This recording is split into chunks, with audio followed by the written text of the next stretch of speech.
Olá, meus queridos e minhas queridas. Vamos dar início aqui à nossa revisão de processo do trabalho. E eu vou aqui tomar como base para a nossa revisão a reforma trabalhista. Acho sempre importante, acho que foram muitas modificações. As provas anteriores só demonstram que volta e meia nós temos aí pontos que foram objeto da reforma trabalhista, que são cobrados em prova. Então, a gente aproveita a reforma trabalhista como pano de fundo para a gente trazer à baila aqui vários assuntos importantes para a prova. Vamos juntos? Então, eu vou fazer o seguinte, eu vou compartilhar aqui a Lei 13.467 de 2017, que é a reforma trabalhista.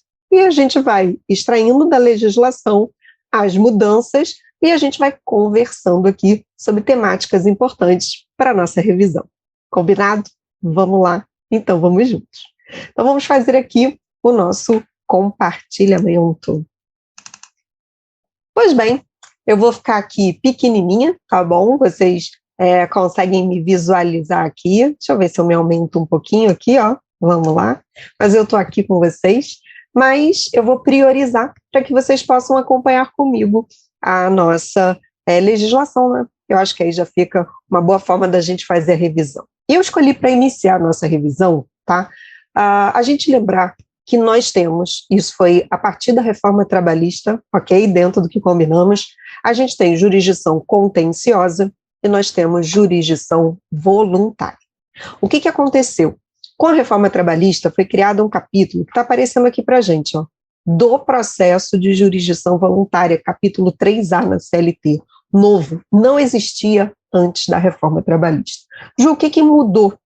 O que mudou foi que trouxe, né, a possibilidade, esse artigo, na verdade, uma sequência de artigos, porque eles têm a nomenclatura, né, a numeração, não é nomenclatura, Ju, é a numeração. A numeração deles é 855, mas vem assim na sequência aí, vocês vendo, ó, 855, B, C, D, E ou E, como vocês preferirem. Então, o que acontece? Esse processo de jurisdição voluntária é uma coisa que permite que as partes, não estamos falando ainda, né, de ir ao judiciário, elas se encontram previamente, né, fazem um acordo, a gente vai, né, ter que ter ali uma petição conjunta das partes com a base, tá? Quais foram todas as bases que foram negociadas para esse acordo extrajudicial. A gente vai ver aqui na lei, vamos lembrar, cada parte tem que estar com o seu advogado, não pode ser um único advogado para as partes, cada uma delas tem que ter o seu advogado. Vão colocar nesta petição conjunta todas as bases do acordo e vão levar ao judiciário. Só que quando bater na porta do Poder Judiciário, vai ser um processo de jurisdição voluntária. Então, a gente tem essa sequência de artigos, que começa sempre com 855, mas vai do 855B e seguinte. Vamos aqui passar os olhos rapidinho, a gente já lembra disso que é importante, já caiu em prova, pode cair novamente. Olha ali o 855B, ó. O processo de homologação de acordo extrajudicial terá início por petição conjunta. Anota aí, petição conjunta, sendo obrigatória a representação das partes por advogado. Então, lembra, a gente até tem a figura do jus postulante, mas nesse caso não tem como, as partes precisam obrigatoriamente estar representadas por advogado. A gente pode considerar uma exceção ao princípio, a regra do jus postulante. E aqui, lembra, não pode ser um único advogado para as duas partes. Cada parte tem que ter o seu próprio advogado. Vamos continuar lendo. Parágrafo 1º, olha aí, ó. As partes não poderão ser representadas por advogado comum. Faculta-se ao trabalhador ser assistido por advogado lá do sindicato da categoria, caso não tenha condições de arcar com os custos de um advogado. Combinado?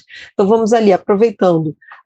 O disposto nesse artigo não vai prejudicar o que está na CLT, e 855D de dado, no prazo de 15 dias, a contar da distribuição da petição, o juiz analisará o acordo, designará uma audiência, se entender necessário, não é obrigado, e vai proferir uma sentença. 855E ou E, a petição de homologação de acordo suspender o prazo prescricional da ação quanto aos créditos nela especificados. O prazo voltará prazo prescricional, pessoal, volta a fluir do dia seguinte ao trânsito em julgado da decisão que negar a homologação do acordo. Vamos lembrar disso? O que acontece? As partes, elas fazem um acordo extrajudicial, precisam estar obrigatoriamente com advogados. Não pode ser o mesmo advogado, cada parte tem que ter o seu. Bota ali no papel, vamos assim dizer, né, como a gente usa a expressão, redige então todo aquele acordo e em petição conjunta a gente vai levar isso ao Poder Judiciário pela via do processo de jurisdição voluntária, né, a gente tem um caminho próprio para isso quando do processo judicial eletrônico tem lá o espaço adequado para esse tipo de demanda, óbvio. Chegou lá, o que aconteceu? O juiz pode o quê? Homologar ou não homologar o acordo. Isso aqui é muito importante. Por quê? Porque é importante você saber que o juiz pode ou não homologar o acordo. Agora vamos imaginar, se eu vou ter que bater na porta do judiciário, uma coisa que pode ser perguntado, qual é a competência funcional? Para quem eu vou endereçar este acordo aqui para ver se o juiz vai homologar ou não? Lembra, é um acordo extrajudicial, é processo de jurisdição voluntária. Como isso foi criado pela reforma trabalhista, isso não existia originariamente na CLT. O que eles tiveram que fazer?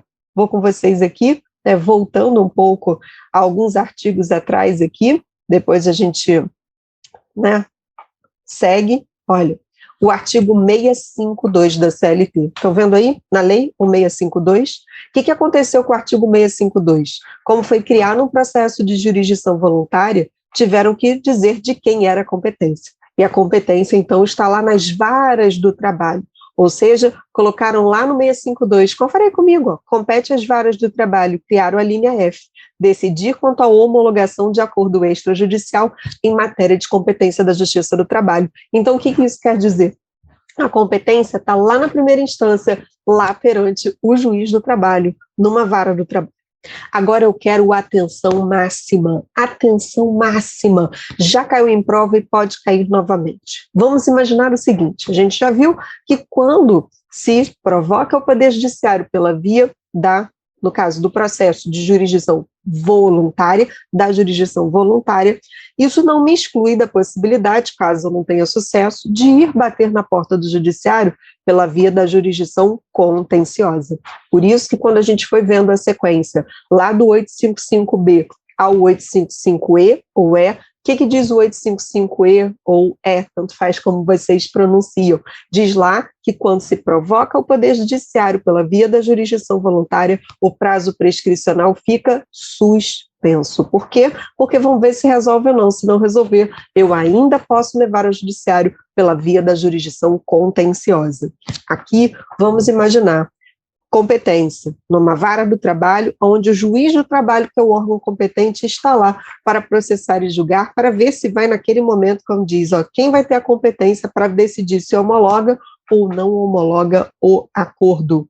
O juiz do trabalho, lá na vara do trabalho. Maravilha. Vamos imaginar o seguinte, e se ele homologar o acordo? Ótimo, melhor dos mundos. E se o juiz do trabalho não homologar o acordo? Agora olha o alerta máximo, e se o juiz do trabalho não homologa o acordo? Pessoal, nesse caso, cabe recurso ordinário. Neste caso, quando o juiz do trabalho não homologa o acordo na jurisdição voluntária, o acordo extrajudicial, cabe recurso ordinário. Anotado? Super dica para vocês. Por que eu fiz vocês prestarem muita atenção e ligarem o alerta máximo? Porque estamos falando de jurisdição voluntária e o juiz, então, não homologou o acordo e aí cabe recurso ordinário. Ju, por que você está me falando isso? Porque vamos aproveitar logo. Atenção máxima. Vamos aproveitar logo. Por quê? Porque, na verdade, se uma questão também falar de acordo. Se uma questão também falar de acordo, só que o acordo na jurisdição contenciosa, olha como mudou, vamos imaginar, na jurisdição contenciosa, foi ajuizada uma reclamação trabalhista, foi marcado o dia da audiência, chegou o dia da audiência, o juiz perguntou se tem acordo ou não. Olha como é diferente, é totalmente diferente. Se fosse na jurisdição contenciosa, o juiz, quando abre a audiência, ele não tem que fazer aquela frase clássica, doutores, viu que estão todos presentes, não tem Arquivamento por ausência do autor, o réu está lá também, não tem nada que leve à revelia. Partes presentes, vamos imaginar, acompanhadas de seus advogados, lá na jurisdição contenciosa, qual é a primeira coisa que o juiz pergunta? Doutores, tem possibilidade de acordo? Ok? Agora, então, por que eu estou aproveitando para poder deixar bem claro? Porque se lá na jurisdição contenciosa o juiz não quiser, pelos motivos dele, né, obviamente, ele vai avaliar, e o juiz na jurisdição contenciosa, outro momento, não quiser homologar o acordo entre as partes, na jurisdição contenciosa não cabe recurso. Por quê? Porque lá na jurisdição contenciosa, quando o juiz não homologa o acordo, essa é uma decisão que é interlocutória, ela não decide, né, aquele processo, então é uma decisão interlocutória. Por isso, quando o juiz não homologa o acordo lá na jurisdição contenciosa, não cabe recurso, é irrecorrível para as partes. As partes não podem recorrer. Ou seja, o que vai acontecer? O que acontece é que naquele momento a decisão, ela é uma decisão irrecorrível. Não cabe recurso para as partes. Ah, mas o juiz não homologou, eu queria recorrer. Eu falei, não tem como recorrer agora. Essa decisão, né, ela não é passível de recurso na hora que ela acontece. Ah, mas o juiz não homologou, ah, mas o que eu posso fazer? Até tem jurisprudência trabalhista, deixando claro que o juiz não é obrigado a homologar o termo de acordo, ok? Então, que esta homologação de termo de acordo seria uma faculdade do juiz. Então, até mesmo tem jurisprudência no sentido que nem deveria, né, ser também, no caso, uma hipótese de mandado de segurança. A jurisprudência trabalhista diz, olha, nem entre com mandado de segurança, porque a homologação de acordo, né, não é direito líquido e certo. O juiz vai avaliar se ele vai homologar ou não. Então, vamos lá. Recapitulando, qual foi a grande diferença aqui? Quando você estiver diante de uma situação em que o juiz não homologou o acordo, o que você vai ter que fazer? Para tudo. Olha para a questão com muito cuidado e muito carinho. Por quê? Porque você vai ter que olhar e identificar. Estamos falando de jurisdição voluntária ou estamos falando de jurisdição contenciosa? Porque se for jurisdição voluntária, quando o juiz não homologa o acordo, cabe recurso sim, e o recurso é recurso ordinário. Fechado? Agora, se for na jurisdição contenciosa, que em audiência o juiz não homologou o acordo das partes, as partes não podem recorrer desta decisão. Essa é uma decisão que é irrecorrível naquele momento. O juiz, então, se ele não homologa o acordo, vamos seguir. O juiz até tenta, né? Vamos melhorar essa proposta de acordo, se não for assim, eu não vou homologar, mas o juiz não é obrigado a fazer a homologação. E aqui não vai ter na jurisdição contenciosa recurso de imediato. A gente vai ter que esperar todo o trâmite, e se for o caso, então, quando o juiz proferir a sentença, aí eu posso me, né, trazer argumentos sobre algo que aconteceu, se eu não concordar ali com aquela decisão que foi feita para o juiz, mas só lá na frente, ok? Eu não tenho como entrar com um recurso naquele momento, porque, o juiz do trabalho, ele não quis homologar o acordo, eu vou fazer o que agora? Como é que eu posso recorrer? Não tem recurso. Essa decisão, ela não é passível de recurso na jurisdição, o quê? Lá na jurisdição contenciosa. Na voluntária, sim, certo? Primeira coisa. Vamos aproveitar agora e vamos seguir na nossa revisão. Já fiz essa primeira revisão, eu acho que é bem importante para a gente, para separar. Então, muito cuidado, hein? Olhou ali, recurso que não, desculpa, né? Acordo, né? Que não foi homologado pelo juiz. Olha a questão, jurisdição voluntária ou jurisdição contenciosa, ok? Essa vai ser a grande sacada para você saber. Na voluntária, cabe recurso porque o juiz não homologou e é recurso ordinário. Na jurisdição contenciosa, o juiz não homologou o acordo, não cabe recurso dessa decisão. Nota 10 aí, fechado. Vamos agora, seguindo na nossa revisão, um outro ponto também que foi objeto de modificação pela reforma trabalhista, eu acho bem importante a gente lembrar, por mais que isso já seja um ponto extremamente falado, batido, mas sempre bom lembrar. quando a gente fala em prazos. Advogado vive de prazo, contar prazo é uma coisa extremamente importante. O processo civil teve uma alteração antes do processo do trabalho, e quando a gente teve o advento do atual Código de Processo Civil, que é de 2015, entrou em vigor em março de 2016, o que nós tivemos? Os prazos em dias passaram a contar apenas em dias úteis. Estão lembrados disso? Ok. Só que mudou no processo civil, mas não tinha mudado no processo do trabalho. Quando que mudou e o processo do trabalho também passou a contar os prazos em dias, apenas em dias úteis, com a reforma trabalhista? Olha aqui o artigo 775, ele vem então dizendo: os prazos estabelecidos nesse título serão contados em dias úteis. Então, todos os prazos em dias no processo do trabalho são contados em dias úteis. Continua no caput do 775 aparecendo para a gente está revendo, com a exclusão do dia do começo e a inclusão do dia do vencimento. Exclui o dia do começo, né, e inclui o dia do vencimento. Diz o parágrafo 1º, vamos aproveitar que a gente está aqui. Os prazos podem ser prorrogados pelo tempo estritamente necessário nas seguintes hipóteses. Vem lá. No inciso 1, quando o juiz ele entender necessário. Inciso 2, quando, então, em virtude de força maior devidamente comprovada. Parágrafo 2º, ao juízo incumbe dilatar os prazos processuais e alterar a ordem de produção dos meios de prova, quando adequando às necessidades do conflito, de modo a conferir maior efetividade à tutela do direito. Então, você vê, há prazos que são dilatórios e há prazos que são peremptórios. Prazos dilatórios, o juiz pode dilatar o prazo, não diz? Os peremptórios são aqueles que não tem jeito, não tem como o juiz mexer naquela situação. Então, quando a gente olha aqui, né, falando por essas circunstâncias, que são circunstâncias trazidas pela reforma trabalhista, que trouxeram a alteração da CLT, sempre bom, né? Falou em prazo, sempre bom a gente ficar atento, fica aí o artigo, que é o artigo 775 da CLT. Prazo, sempre bom ficar atento. Outro ponto importante, o 789 da CLT, ele fala das custas. Quando a gente fala em custas, o que nós temos? Quando a gente tem um processo, movimentar a máquina do judiciário tem um preço, tem um custo. Então, nós temos as custas processuais, sempre bom lembrar. O 789 está aparecendo aqui para a gente, ó. Logo abaixo do 775, o artigo 789 está aparecendo para a gente. Localiza aqui, ó. Está dando para você acompanhar comigo? Vamos lá?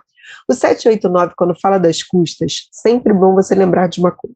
Lá no processo civil, tá, a gente está acostumado, quando vai ajuizar uma ação, tem que ver quanto custa cada ato que você vai precisar ali, porque tem um custo para isso, lembra? Então eu tenho que olhar, né, tem tabelas com valores, e quando eu quero ajuizar uma ação, eu tenho que ver todos os atos que eu vou precisar para fazer o recolhimento previamente, para poder ajuizar a ação. No processo do trabalho, não. A gente tem um princípio chamado princípio da gratuidade, para facilitar o acesso ao judiciário. Para ingressar com a ação, eu não pago nada. Mas movimentar a máquina do judiciário tem um custo. Então, como faz, Ju? Se eu não pago, mas tem um custo, como vai ficar? Aí você diz, ó, o 789, ele não está aqui na íntegra, mas é sempre bom lembrar. Quem paga as custas? Quem paga as custas é a parte vencida. Grava isso. Quem paga as custas no processo? A parte vencida. Então, a parte vencida, a ideia é quem perder vai pagar as custas. Então, eu não preciso, no processo do trabalho, pagar as custas antecipadamente para poder entrar com a ação. Mas quem perder vai pagar. Então, quem paga as custas? A parte vencida. Esse artigo 789 sofreu aqui uma modificação, vamos aproveitar e a gente passa os olhos. Nos dissídios individuais e nos dissídios coletivos, então, tanto para os individuais, tanto para os coletivos, nas ações e procedimentos de competência da Justiça do Trabalho, bem como nas demandas propostas, no caso, perante a Justiça Estadual, no exercício da jurisdição trabalhista. Se você não lembra disso, anota aí para ler o 112 da Constituição, tá bom? Justiça Estadual, mas no exercício da jurisdição trabalhista, 112 da Constituição, é uma competência extraordinária, tá bom? As custas relativas ao processo de conhecimento incidirão na base de 2%. O nosso percentual de custas é de 2%. Observado o valor mínimo de R$ 10,64 e o valor máximo, né, lá do regime geral, relativo a 4 vezes o limite máximo dos benefícios do regime geral da Previdência Social. Ele colocou um valor mínimo de R$ 10,64 e o valor que nós temos lá para pagamento, né, que é o limite máximo do regime geral da Previdência Social, ele botou assim 4 vezes esse limite máximo, para poder ter um parâmetro de mínimo e máximo que pode ser recolhido aí para efeito das custas. O percentual de custas é sempre 2%. Aqui não tem na íntegra, agora foi, o artigo 789 da CLT, mas caso você não esteja lembrado e queira passar os olhos, você vai até a sua CLT, aproveita que é o seu momento de revisão, vai no 789 e lê o artigo na íntegra, tá bom? Então fica aí mais uma modificação importante. Já que estamos falando em modificação, a gente tem aqui uma questão bem polêmica que está relativa ao artigo 790 da CLT. O 790 da CLT, ele fala de gratuidade de justiça.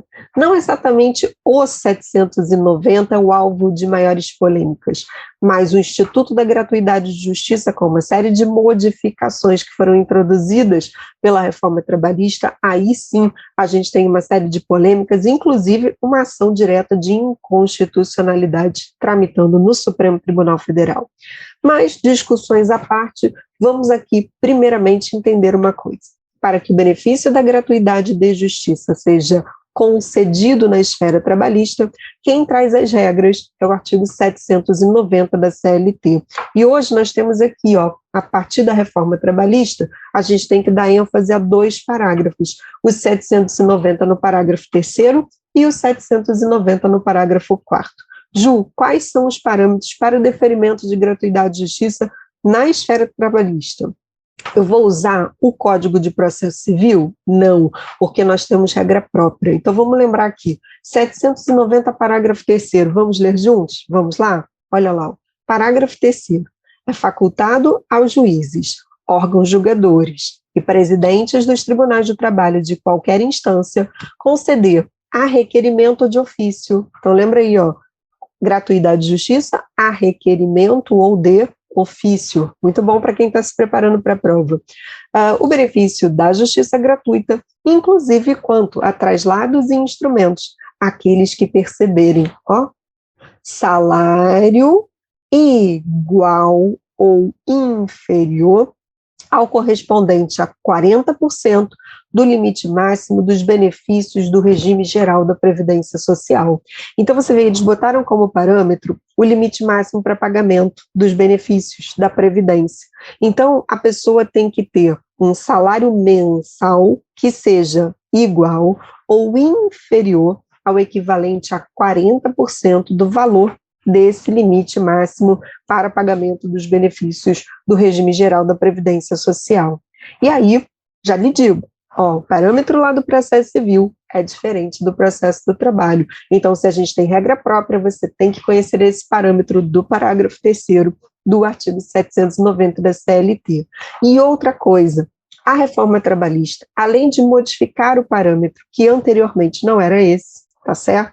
Ainda trouxe mais uma exigência. Isso vem gerando polêmica, o processo civil não exige, mas, enfim, polêmicas à parte, isso aqui está na legislação, e por mais que muitos não concordem, e de fato, há muitas críticas quanto a isso, vamos deixar aqui registrado o seguinte: críticas à parte, para efeito de prova objetiva, você está pensando numa revisão para a sua prova, o que está na legislação e pode ser objeto de prova, o que está no parágrafo 4º.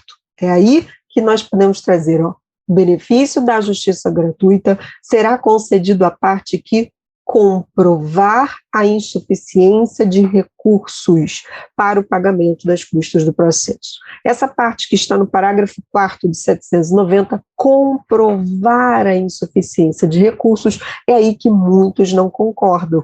E por quê? Porque lá no processo civil basta alegar a insuficiência e só se isso for questionado é que aí sim vem comprovação. Para nós, eles colocaram aqui desta forma: comprovar a insuficiência de recursos. Foi a reforma trabalhista que incluiu esse parágrafo 4º, isso vem gerando muita polêmica, tá bom?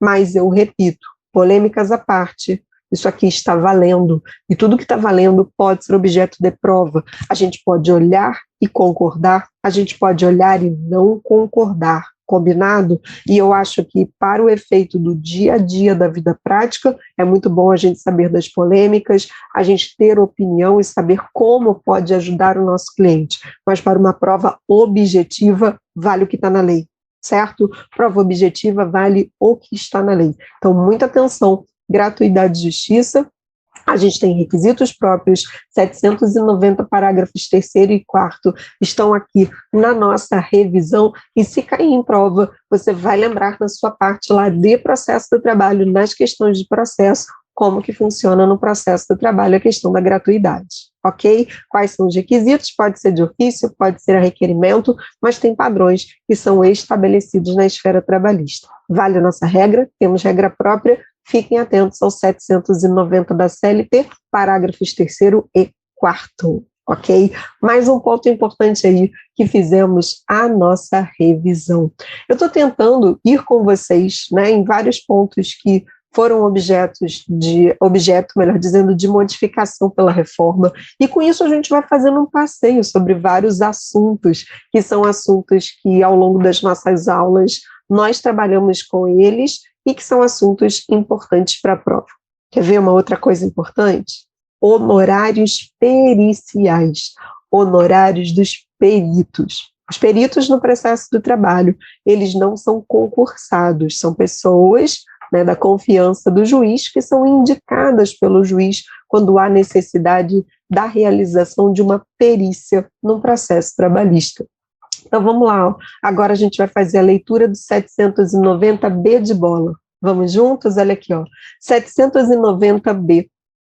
A responsabilidade pelo pagamento dos honorários periciais é da parte sucumbente na pretensão objeto da perícia, ainda que beneficiária da justiça gratuita.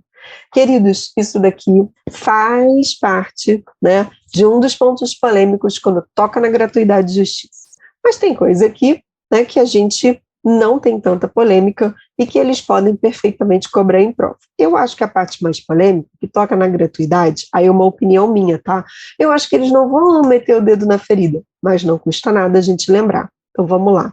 Os peritos, honorários periciais, não tem perito concursado na esfera trabalhista, então eles precisam receber pelo trabalho, ok? Quem paga o perito? Então, você vai lembrar do caput do 790B. Quem for sucumbente na pretensão objeto da perícia.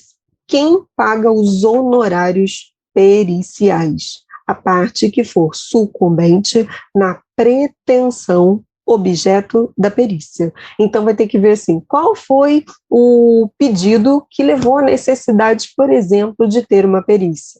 Ah, porque teve um pedido de adicional de insalubridade e a lei diz que tem que ter perícia. Ok. Ah, foi um pedido de adicional de periculosidade e a lei diz que tem que ter a perícia. Então, assim, se o que fez ter a perícia foi o pedido de adicional de insalubridade ou de periculosidade, que seja, tá bom?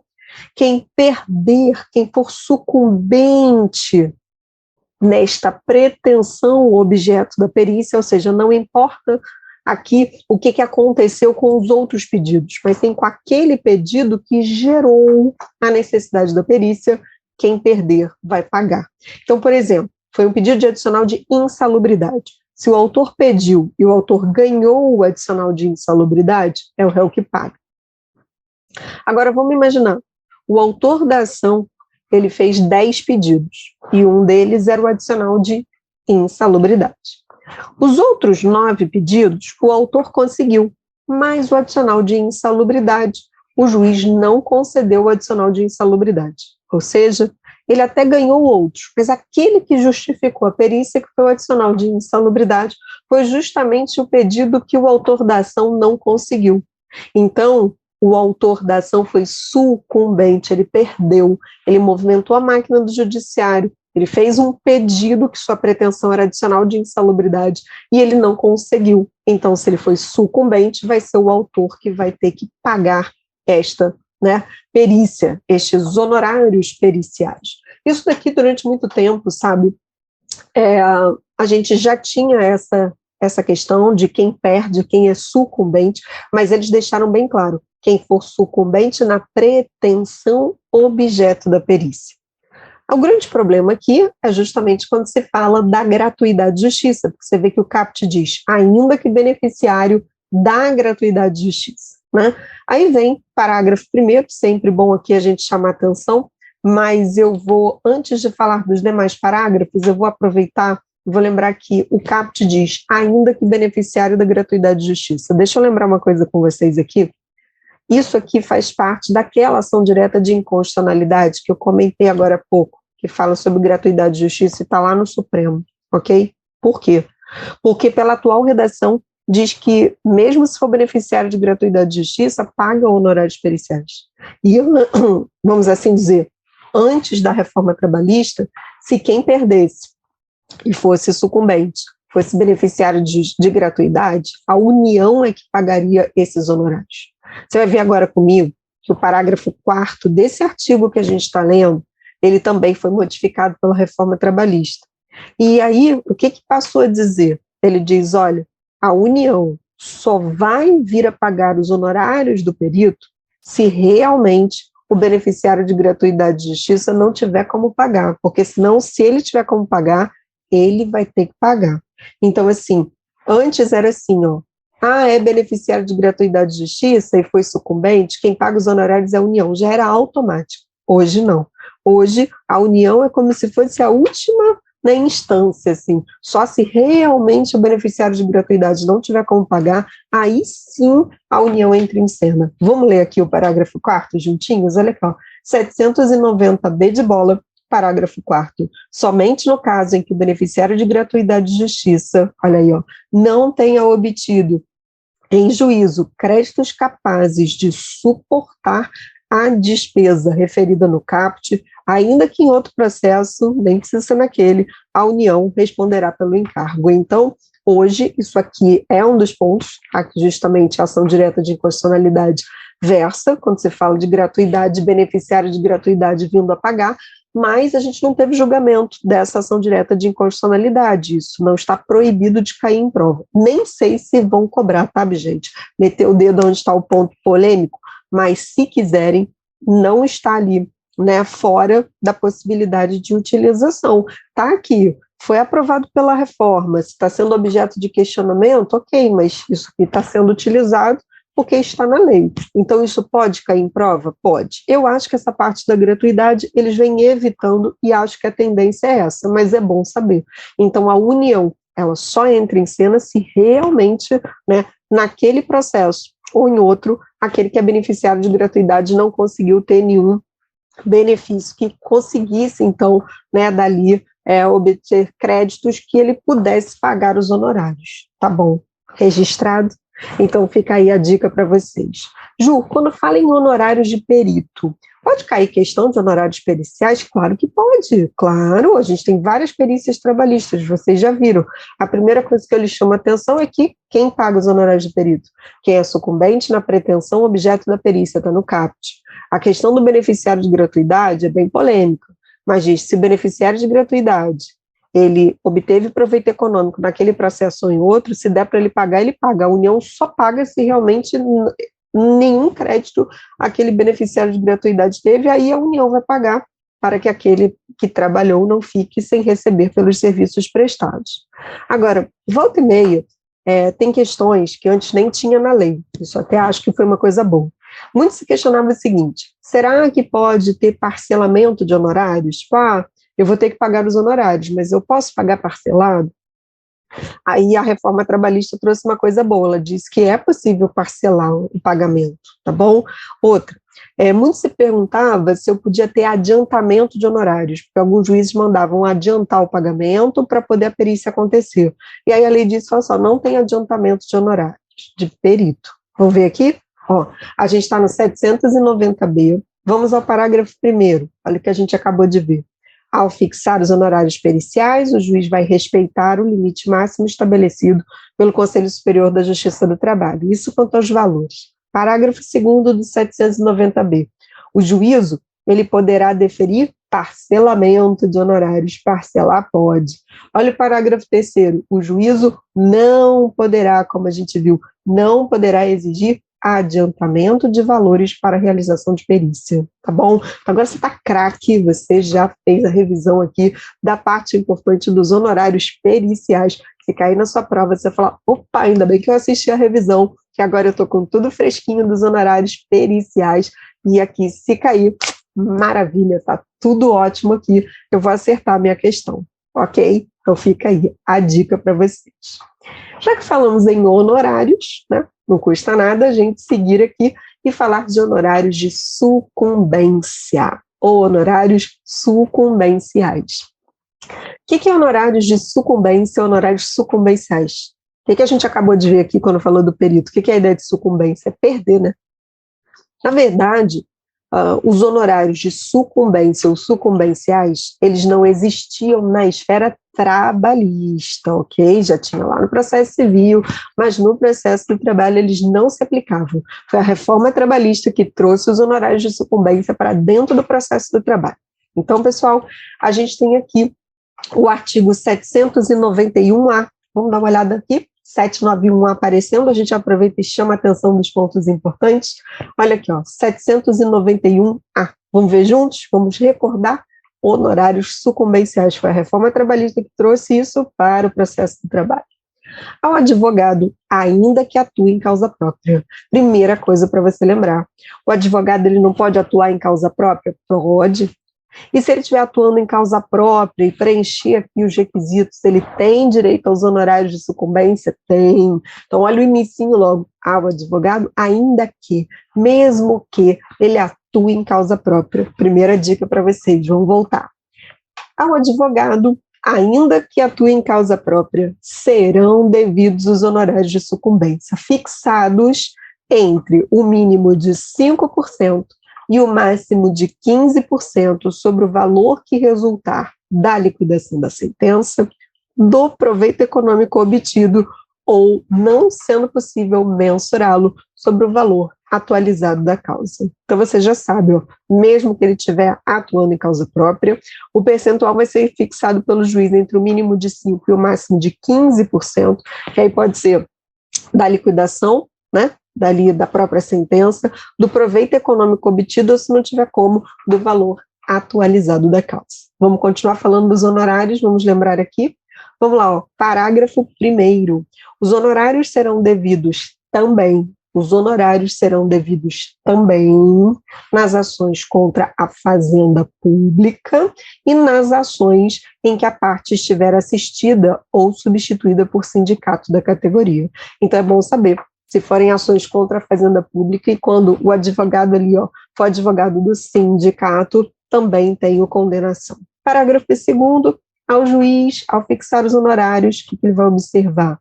O grau e zelo do profissional, o lugar da prestação do serviço, a natureza e importância da causa e o trabalho que foi realizado ali pelo advogado e o tempo exigido também para o serviço. Na hipótese de procedência parcial, olha o parágrafo 3º, já que estamos falando do assunto, na hipótese de procedência parcial, ele diz aqui, o juízo arbitrará honorários de sucumbência recíproca, mas é vedado compensação entre esses honorários. Então, quando tem, no caso, procedência parcial, tem como condenar em honorários em procedência parcial? Tem. Então, vamos imaginar, a sentença foi procedente em parte. Então, teve parte que o autor perdeu. Então, a parte que perdeu vai ser condenada a pagar honorários, lembra que honorários é sempre para o advogado da parte contrária. Na outra sentença procedente em parte, teve coisa que o réu perdeu. O que o réu perdeu, ele vai ser condenado a pagar honorários de sucumbência para o advogado do autor. Vamos imaginar que calhou de dar o mesmo valor que um tem que pagar para honorário de sucumbência para outra parte. O que ele diz? Vedada a compensação. Como eu tenho que te pagar X e você também tem que pagar X, estamos quites, ninguém paga nada. Não pode fazer isso. Até porque este pagamento não vai para as partes, não é? O pagamento vai para quem? Honorários, vai para o profissional, ou seja, honorários de sucumbência vai para o advogado da parte contrária. Quem perde em cima do que perdeu é condenado a pagar honorários de sucumbência para o advogado da parte contrária. Então, se tiver uma sentença procedente em parte, teve, né, uma condenação ali, teve coisa que foi o autor que perdeu, teve coisa que o réu perdeu. Pode ter condenação ali, como diz, quando ele fala condenação em sucumbência recíproca, pode, só não pode ter a compensação, lembra? Aqui a gente tem também um problema que também fala de gratuidade de justiça, um ponto também quando honorário está lá falando de beneficiário de gratuidade pagando honorários e faz parte da tal ação, lembra, direta de inconstitucionalidade que está no Supremo, mas como essa ADI não foi julgada ainda, isso aqui pode ser objeto de prova. Eu acho que essa parte, repito, do mesmo jeitinho como eu falei lá nos honorários do perito, aqui nos honorários de sucumbência, acho também que essa parte de gratuidade de justiça eles estão evitando por conta da polêmica toda, mas podem cobrar porque está na lei, ok? Vamos ao parágrafo 4º. Vencido o beneficiário da justiça gratuita, desde que não tenha obtido em juízo, ainda que em outro processo, créditos capazes de suportar a despesa, as obrigações decorrentes da sucumbência ficarão sob condição suspensiva de exigibilidade. Somente poderão ser executadas se, nos 2 anos subsequentes ao trânsito julgado da decisão, o credor demonstrar que deixou de existir a situação de insuficiência de recursos que justificou a concessão da gratuidade. Passado esse prazo, aí extingue-se a obrigação. Então, você vê, se a condenação em honorários de sucumbência, se o beneficiário de gratuidade não tiver condição de pagar, fica com condição suspensiva. E nos próximos 2 anos, a partir dali, a parte fica de olho nele, porque se ele demonstrar sinais ali que melhorou de condição, coisa e tal, pode ir em cima dele. Agora, passados os 2 anos, se realmente o beneficiário de gratuidade não demonstrar, né, que teve ali mudança na situação econômica, que ele tem como pagar, aí extingue-se a obrigação. Tá bem? Isso vem sendo criticado, porque se ele é beneficiário de gratuidade, como é que ele vai ser condenado? Faz parte, como eu disse para vocês, daquela ação direta de inconstitucionalidade. Mas apesar de fazer parte da ação direta, ela não foi julgada ainda, eles evitam, mas é bom você saber a regrinha, porque pode ser que cobrem em prova. Tá bom? Última coisa dos honorários de sucumbência, ó, lembra que tem um parágrafo 5º. Lembra da reconvenção? É bom até a gente lembrar. A reconvenção, a partir da reforma trabalhista, né? Na verdade, a gente até melhorando a fala, a partir da mudança no processo civil, né? Aí sim, agora a gente está falando certinho, lá com o atual Código de Processo Civil, desde que o CPC foi reformulado, a reconvenção ela passou a vir dentro da contestação. E nós não temos regra própria. A gente tem reconvenção, mas não tem regra própria, pega o processo civil e traz para o processo do trabalho. Então, se a gente tiver numa questão trabalhista, nesse ponto, a gente vai ter igual o CPC.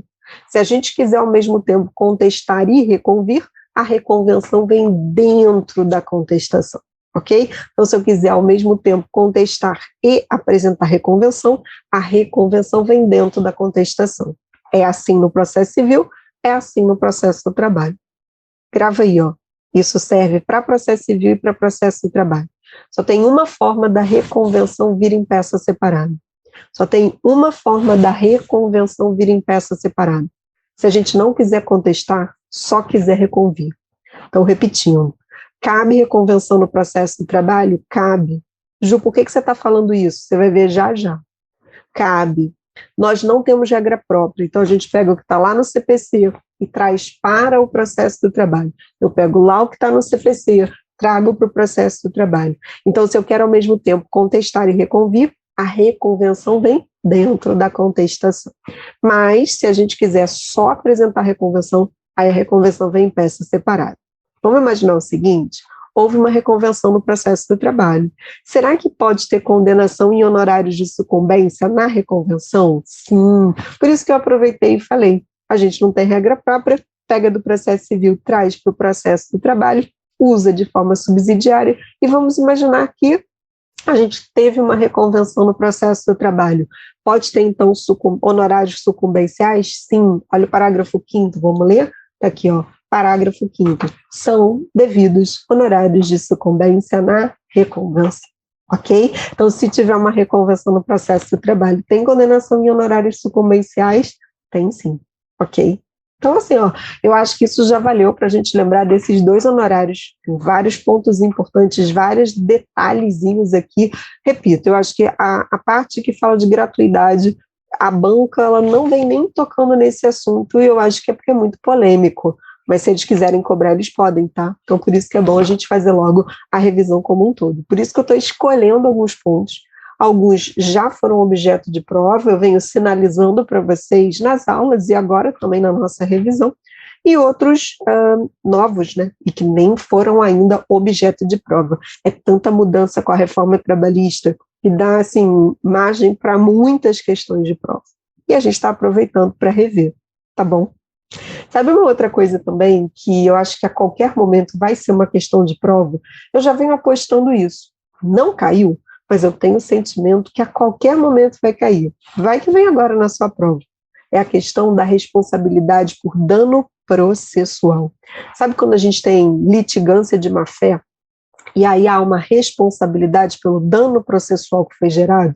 Pois bem, a reforma trabalhista incluiu essa sequência aqui de artigos que a gente vai passar os olhos agora para rever.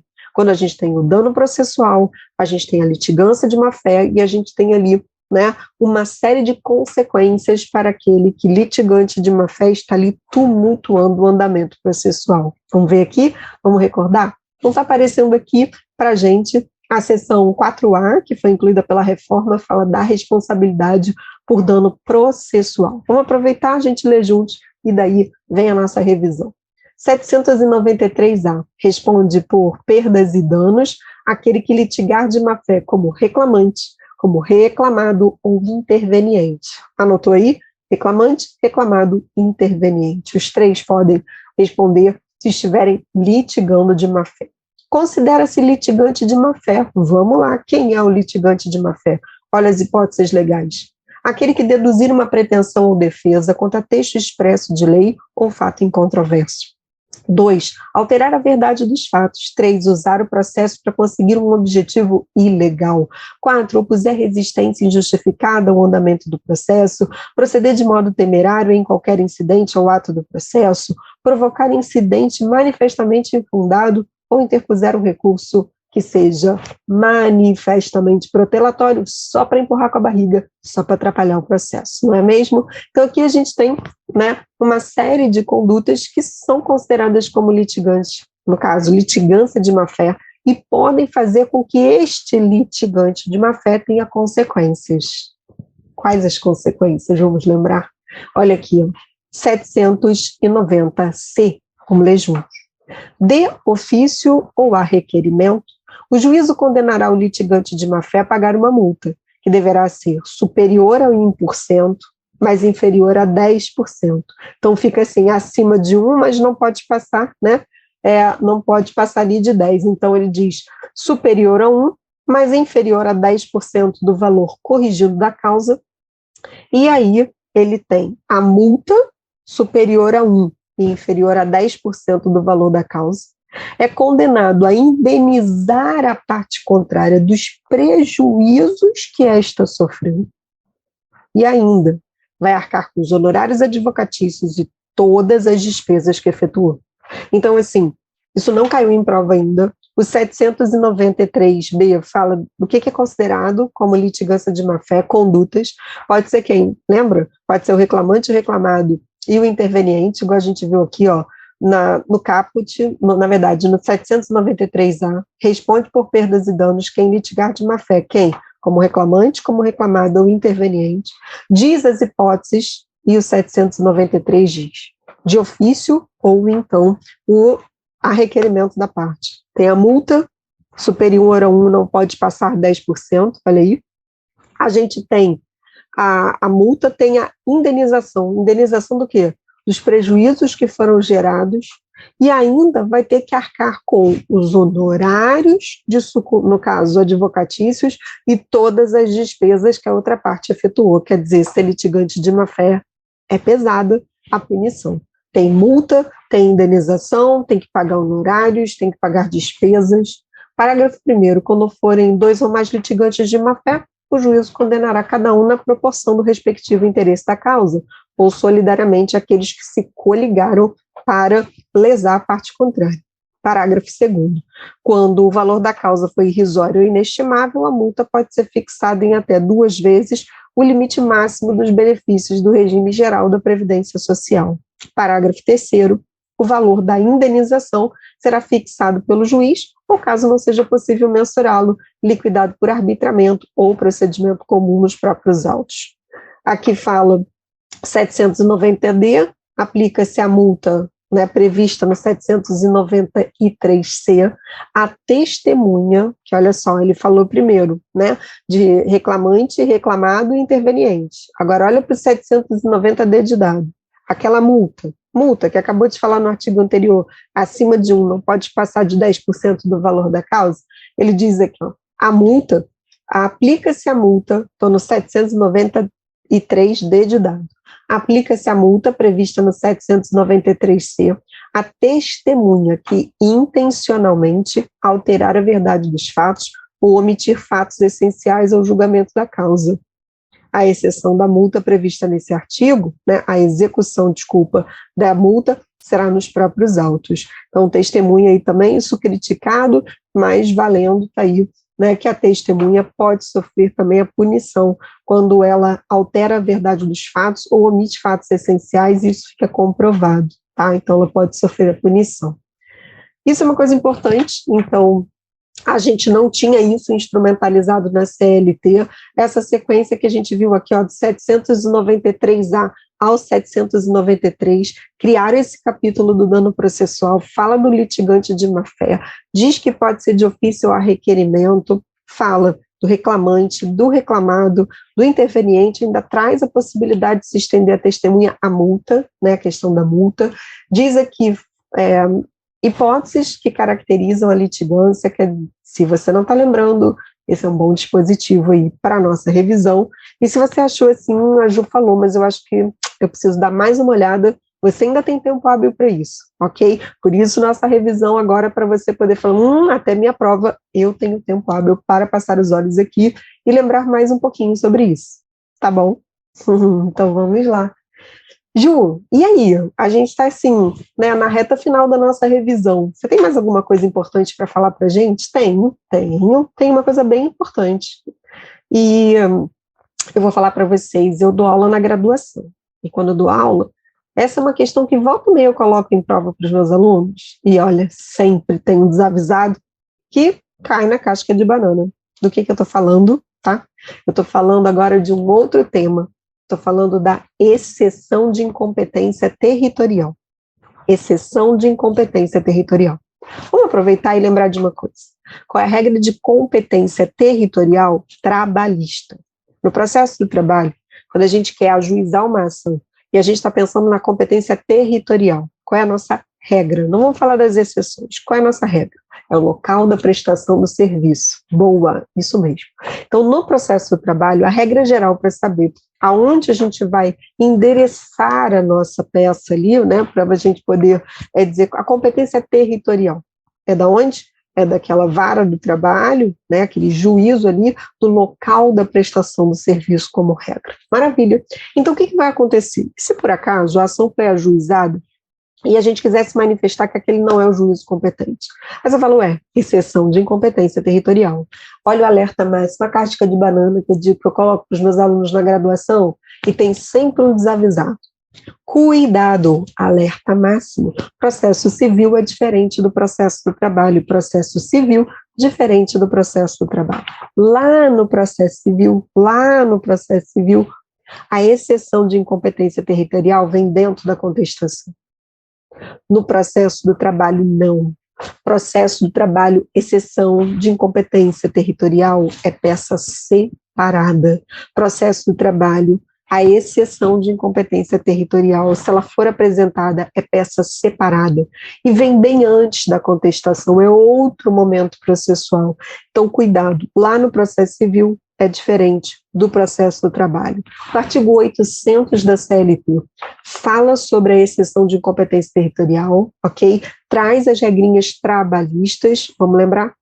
Primeira coisa que eu te falo, então a exceção de incompetência territorial trabalhista é peça separada, e é antes da contestação, é bem antes, tá bom? Porque a contestação trabalhista, ela é entregue em audiência, e isso para nós aqui, ó, a exceção de incompetência territorial é bem antes. Vamos ver o artigo 800 da CLT? Olha ele aparecendo aqui, ó. Apresentada a exceção de incompetência territorial, no prazo de 5 dias a contar da notificação, essa notificação é a citação do réu. Quando o réu é citado e ele já olha onde a ação foi ajuizada, da notificação, que é a citação trabalhista, o réu tem 5 dias para apresentar a exceção de incompetência territorial. Meus queridos, aqui não está dizendo, mas esses dias são dias o quê? Úteis. A gente já viu no início da revisão, lá no 775, todos os prazos em dias são contados em dias úteis. Não precisa escrever. Todos os prazos são contados em dias úteis, quando são em dias. Ok? Ok? Certo? Então, olha lá. Artigo 800. Apresentada a exceção de incompetência territorial no prazo de 5 dias a contar da notificação, que é a nossa citação, antes da audiência, mas em peça separada que sinalize a existência da exceção, vai seguir, né, seguir-se-á o procedimento estabelecido nesse artigo. Queridos, então, olha só, peça separada, quando o réu é notificado que a nossa citação tem 5 dias, contados em dias úteis, para que o réu apresente a exceção de incompetência territorial. É peça separada, tá? É um momento diferente da contestação, porque a nossa contestação trabalhista também tem regra própria, e a nossa contestação é só no dia da audiência, tá? Então, assim, é totalmente diferente. Artigo 800, exceção de incompetência territorial, certo? Peça separada, 5 dias a contar da notificação. A notificação é a nossa citação do réu. O réu é citado, viu aonde a ação está tramitando, se ele não concorda, ele tem 5 dias, contados em dias úteis, para apresentar a exceção de incompetência territorial. Artigo 800 da CLT. Tá bem? Maravilha. Vamos agora para outro ponto importantíssimo. Aqui, vou chamar a atenção de vocês do 818 da CLT. Anota aí, ó, ônus da prova, distribuição do ônus da prova, 818 da CLT. O 818, na verdade, é só para chamar mais a atenção de vocês, que a distribuição do ônus da prova no processo civil é igual ao processo do trabalho. O 818, eu vou colocar no rol de alterações boas da reforma trabalhista, porque o 818 tinha uma redação horrível. Aí, pelo menos, eles corrigiram. Então, 818, tá? Eu acho que vale vocês pegarem a reforma trabalhista desse jeitinho que a gente está fazendo e ir até o 818 e lembrar assim, ó, ele foi modificado. Mas essa regra já existia, agora ele só está organizado. Então, serve para a gente lembrar que tem distribuição do ônus da prova, a estática e a dinâmica. Então, o 818, quando você olhar para os incisos 1 e 2, é a distribuição estática do ônus da prova. Olha como está ali, ó, ao reclamante, o ônus da prova do reclamante é quanto ao fato constitutivo do seu direito. Então, reclamante, ônus da prova do fato constitutivo do seu direito. Agora, o réu, olha o inciso 2, o réu, ele vai o quê? Quando ele alega fato modificativo, impeditivo ou extintivo do direito do autor, o réu atrai para si o ônus da prova. Então, o inciso 1 e 2 do 818 fala da distribuição estática do ônus da prova. Mas sabemos que o juiz pode fazer o quê? Fazer a inversão do ônus da prova. Usar do que a gente fala de carga dinâmica da prova. Ele pode justificar, fundamentar a decisão, e ele pode tirar o ônus da prova, que era de um, e fundamentar nos autos o motivo de levar o ônus da prova para outra parte. Quando? Quando aquele que tinha o ônus da prova, para ele era impossível, ou praticamente impossível, né, que ele se desincumbisse do seu ônus da prova. Isso pode no processo civil e pode no processo do trabalho também. E aí, é a distribuição dinâmica do ônus da prova. Lembra de carga dinâmica da prova? O juiz pega o ônus da prova que estava com essa parte, para ela estar impossível, ou quase impossível, que ela se desincumba do ônus da prova, e para outra parte é mais fácil. O juiz justifica, fundamenta e leva o ônus da prova para outra parte, que é mais fácil para se desincumbir. Então está aqui, ó, parágrafo 1º. Nos casos previstos em lei ou diante de peculiaridades da causa relacionadas à impossibilidade ou excessiva dificuldade de cumprir o encargo nos termos deste artigo, ou a maior facilidade de obtenção da prova, né?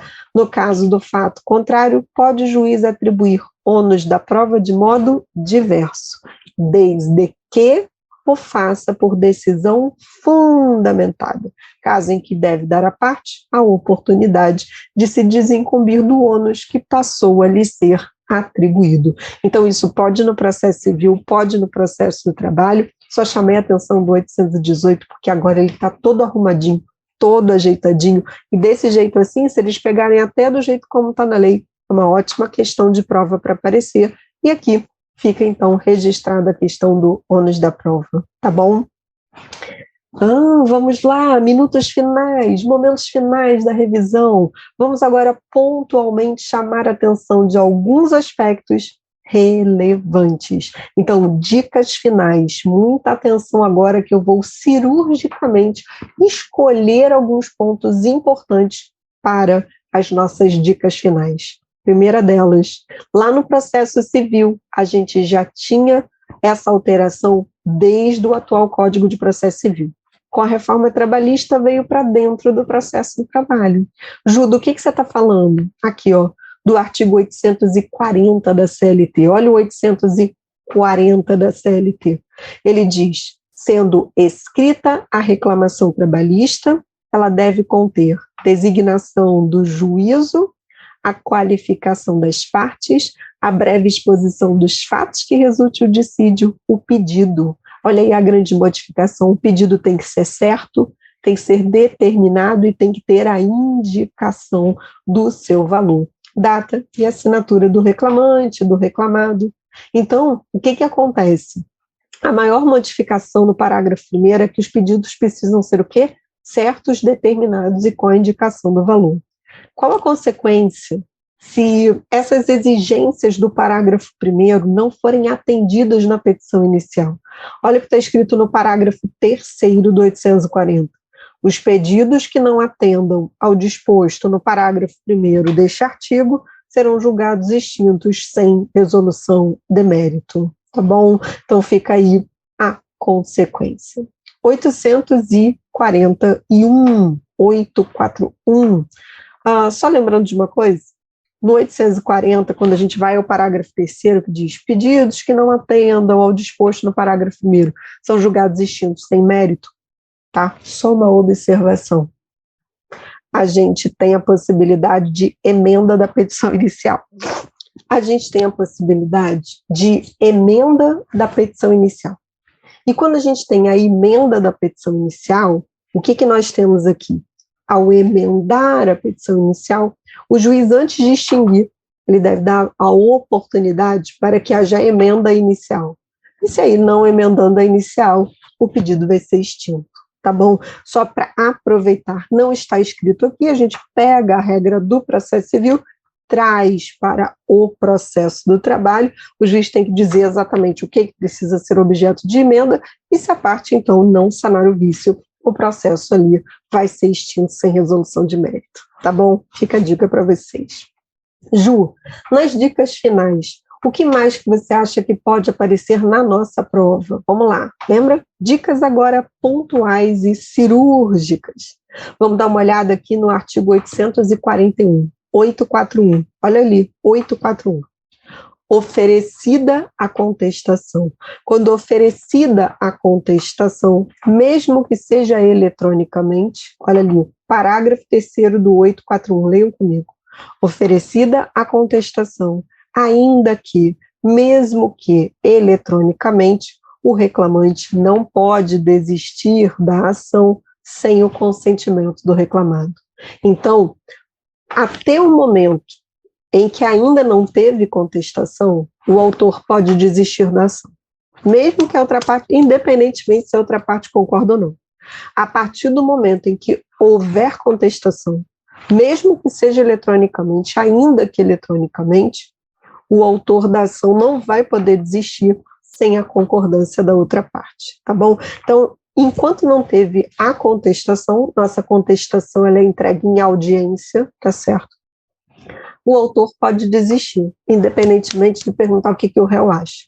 Houve contestação por parte do réu, mesmo que ela seja eletrônica, para o autor desistir, o réu precisa concordar, beleza? Foi o que a gente viu aqui, o 841 no parágrafo 3º.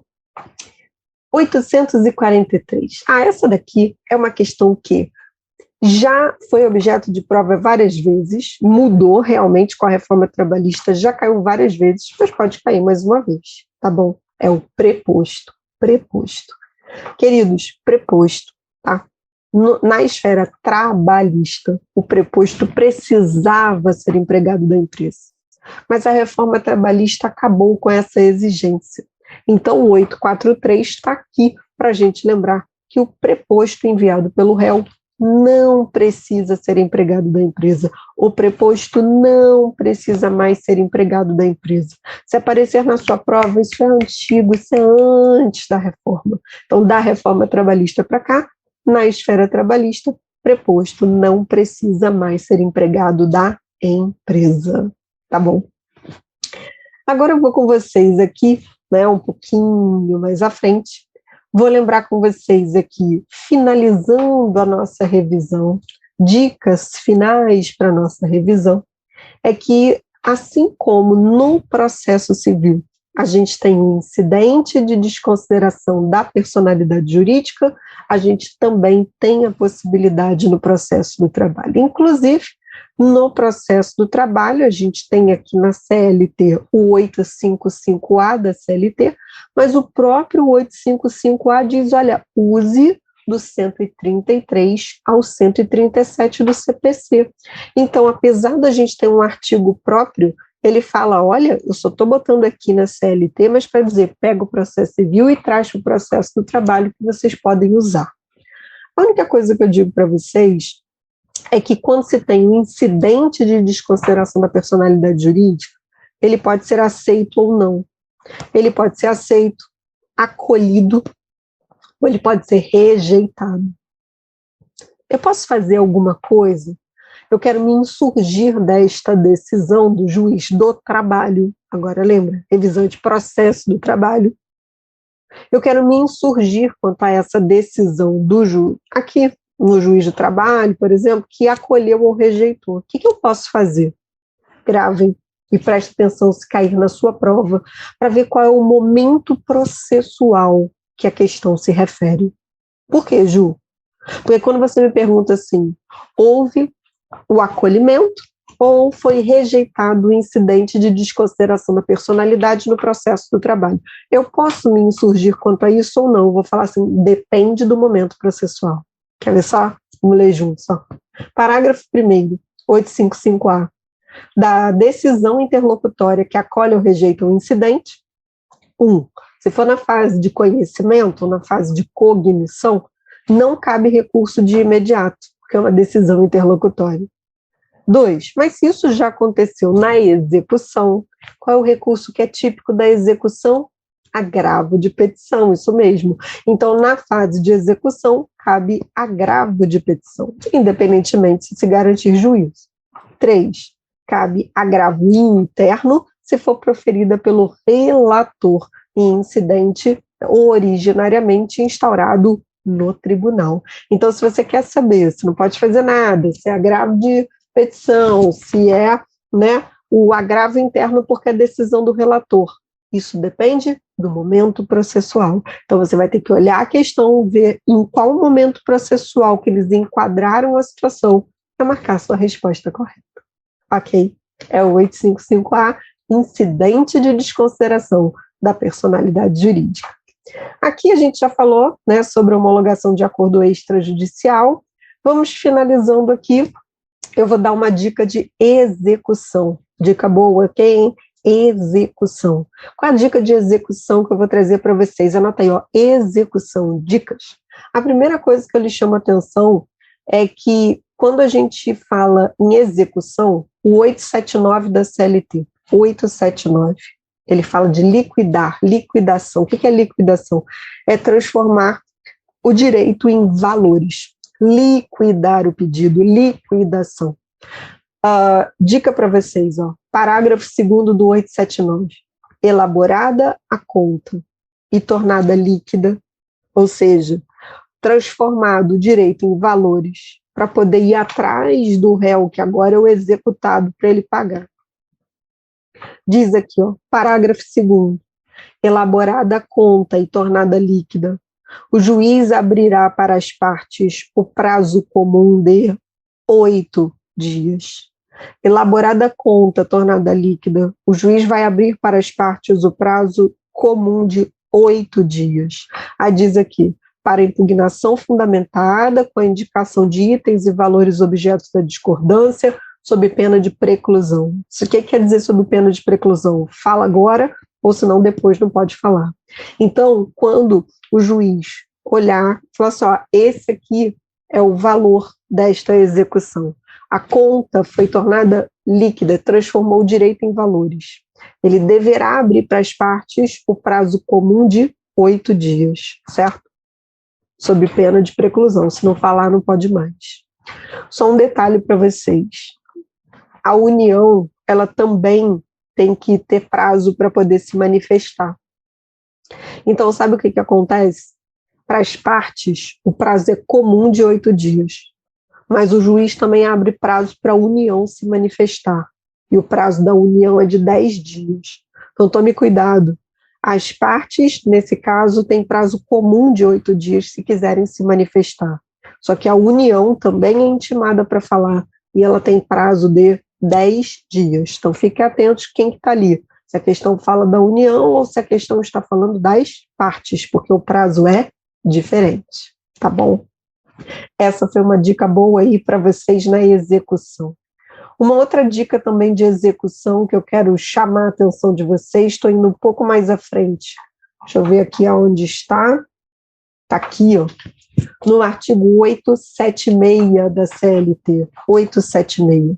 Então, outra dica de execução, 876 da CLT, 876, tá? Aqui, ó, aonde ele diz, deixa eu ver se é esse. Opa, é 878 que eu quero. 878, não é o 876, é o 878. Alerta máxima 878, 878. Olha aqui, ó. Execução. Dica de execução. A execução será promovida pelas partes. Permitida a execução de ofício pelo juiz ou presidente do tribunal apenas nos casos em que as partes não estiverem representadas por advogado. Repetindo, a gente já falado do 879, foi a primeira dica de execução, lembra? Segunda dica de execução é o 878, é um artigo antes. O 879 foi a primeira dica de execução. 878 é a segunda dica. Cuidado, cuidado. Reforma trabalhista mudou o 878. Reforma trabalhista mudou o 878. O 878, quando fala da execução, quem pode, então, dar início à execução? Olha lá, legitimados, 878. A execução pode ser promovida pelas partes. A execução deverá, no caso, né, pode ser promovida pelas partes. Então, quem tem legitimidade? As partes. O juiz ou o tribunal não pode de ofício dar início à execução? Antes podia. Agora, o que diz o 878? Olha, ó. Permitida a execução de ofício pelo juiz ou presidente do tribunal apenas nos casos em que as partes não estiverem representadas por advogado. Então, só se for jus postulante, quando as partes não estão representadas por advogados. Então, execução, ela é promovida pelas partes, ok? O autor e o réu, o exequente e o executado. O juiz não pode de ofício dar início à execução, o juiz só pode dar início, só pode dar início de ofício à execução se as partes estiverem sem advogado. 878, dica importantíssima sobre execução. Anotaram? Então, vocês têm 2 dicas aí sobre execução, o 878 e o 879 da CLT. E, por fim, a última dica, aquela derradeira, na verdade, para a gente falar só um pouquinho e deixar registrado aqui sobre, né, recursos, o que a gente pode aqui deixar registrado sobre recursos, tá certo? Eu vou dar 2 dicas sobre recursos para vocês, anotem aí, 2 dicas sobre recursos. Dei 2 dicas de execução, 878 e 879, e agora eu vou dar 2 dicas sobre recursos. Quando falamos em recursos, tá bem? Tem um recurso chamado recurso de revista, lembra dele? Recurso de revista. Como é que é o recurso de revista? A gente tem o julgamento de um recurso ordinário feito pelo TRT. Desse julgamento do recurso ordinário feito pelo TRT, eu tenho um recurso de revista para o TST. Então, do acórdão que julgou um recurso ordinário no TRT, eu tenho um recurso de revista para o TST. Um dos pressupostos específicos do recurso de revista é a transcendência. E a transcendência é um pressuposto que só é analisado no próprio âmbito do TST. Só o Tribunal Superior do Trabalho analisa transcendência. Ok? Quando a gente tem isso e o Tribunal Superior do Trabalho analisa a transcendência, a gente não sabia o que era bem essa transcendência. Então, primeira dica, olhe o artigo 896A, que está aqui aparecendo. Indicadores de transcendência, ok? Econômica é o elevado valor da causa. Indicador de transcendência política, de respeito da instância recorrida à jurisprudência sumulada do TST ou do Supremo Tribunal Federal. Transcendência social, postulação por reclamante recorrente do direito social constitucionalmente assegurado. Transcendência social, né? Aí ele fala, já disse agora, e a transcendência jurídica, a existência de questão nova em torno da interpretação da legislação trabalhista. Então, a gente tinha muita dúvida o que era essa tal transcendência econômica, política, social e jurídica, e agora nós temos parâmetros do que vai ser olhado pelo Tribunal Superior do Trabalho para ser considerado transcendência. Dica, lê com calma o 896A no parágrafo aqui. Primeiro aproveita, passa logo os olhos nos parágrafos aqui que foram, então, adicionados, modificados aqui pela nossa reforma trabalhista, ok? E a última dica. Quando nós falamos em recursos, a gente fala muito do chamado depósito recursal. Depósito recursal tem finalidade de garantia do juízo. Depósito recursal. Aqui, a última dica. Olha o artigo 899. 899. 899. Dica para vocês, parágrafos 9º, parágrafo 10 e parágrafo 11. As dicas agora, a última dica, está ligada a recursos e depósito recursal. Você já sabe que depósito recursal é coisa de réu, diz respeito à garantia do juízo. 3 últimas dicas para a gente finalizar. 899. Parágrafo 9º.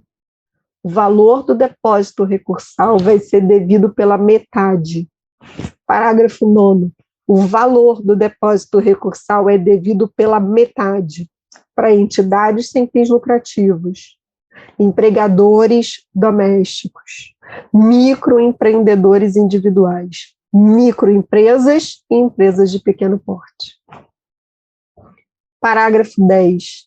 São isentos do depósito recursal. Parágrafo 10.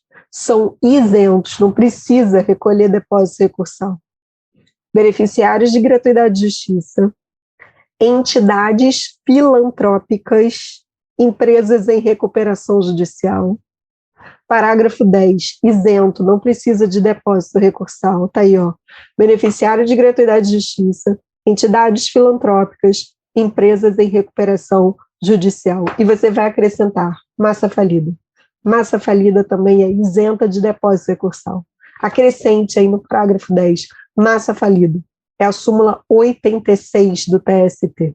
Súmula 86 do TST. Massa falida está isenta de custas e massa falida está isenta de depósito recursal. Tá bom? Então, parágrafo 10. Quem está isento? Beneficiário de gratuidade de justiça, entidades filantrópicas, empresas em recuperação judicial e a massa falida. Parágrafo 11. O depósito recursal poderá ser substituído por fiança bancária ou seguro-garantia judicial. Ok? Ó, como eu disse a vocês, eu ia ficar pequenininha ali, eu ia fazer o compartilhamento da tela com pontos da reforma trabalhista na parte de processo do trabalho para chamar a atenção de pontos importantes que podem vir aqui na prova de vocês e espero que vocês tenham aproveitado ao máximo esse nosso momento, essa nossa revisão, e se conforme eu fui falando, rápido, porque o objetivo da revisão é que a gente vá passando rapidamente, pontualmente pelos pontos ali que eu acho que são importantes para a prova, escolhi alguns para vocês, e se você achou que em alguns desses pontos você precisa ainda dar uma olhada, perde tempo não, vai lá, olha, dá aquela sua última revisada, porque esse é o nosso objetivo para você alcançar sua tão sonhada aprovação, passar na primeira prova e ir para a segunda fase, porque em breve a carteirinha vermelha vai estar em mãos, ok? Então a gente fecha por aqui nossa revisão de processo do trabalho, bons estudos, deem aquelas últimas olhadas e revisadas nos pontos que são importantes, e boa prova para vocês. Tá bom, meus queridos? Quem for fazer a segunda fase de trabalho, estamos juntos, mas independentemente se você escolheu, né, a parte trabalhista na segunda fase, eu desejo a todos vocês nesta primeira fase que vocês realmente façam uma excelente prova e consigam a aprovação de vocês, tá bom? Beijo grande, bons estudos para vocês e é isso, boa prova!